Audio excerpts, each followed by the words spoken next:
আসসালামু আলাইকুম গাইস, আজকে আমি আমার কবুতর আপনাদের দেখাবো। এই যে দেখুন, আমার এখানে দুই জোড়া কবুতর থাকে। এইটা হলো বোম্বাই নর কবুতর, অনেক সুন্দর কবুতর এটা।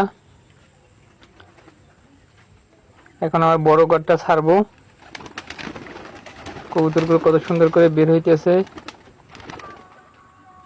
কি রে, বাইরেস না কা বাইরা? তোর আবার কি হলো বাইরা? বাইরে বাইরে বাইরে, এই তো বের হয়ে গেছে। আর দেখাই ভিতরে কি কি আছে। এই যে এই খোপের ভিতরে দুটো ডিম আছে, এই যে দেখেন। এটা হচ্ছে এই একটা ডিম নষ্ট হয়ে গেছে, তাই ফেলে দিছি। এই যেটা নতুন পারছে ডিম, এটার বাচ্চাটা খাইয়ে ফেলছি। আর এই বাসায় দুটো বাচ্চা বড় হয়েছে, ওরা দুজন এখন উড়ে।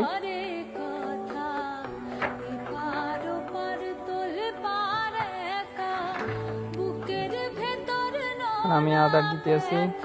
কবুতরগুলো সব এখন আসবে, অনেক সুন্দর লাগে দেখবেন।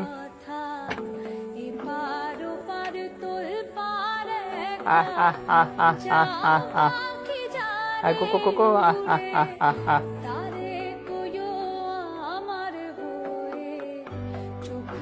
ওদেরকে আমি প্রতিদিন 2 বার করে খাবার দেই, সকালে একবার আর দুপুরে একবার। এই যে শুকনোর দিনে ওদের কোনো খাবার দিতে হয় না, ওরা ধান খেতে যায় খেয়ে আসে। শুধু এই বৃষ্টির দিনে ওদেরকে খাবার দিতে হয়। আমার এখানে 4টা জাতের কবুতর আছে: বাংলা, গিরিবাজ, বোম্বাই, সিলা। তো সবচেয়ে বেশি ভালো কবুতর হচ্ছে যে বাংলা কবুতর। ওরা মাসে একবার বাচ্চা দেয়, একবার ডিম দেয়, মানে ঘন ঘন বাচ্চা ডিম দেয়।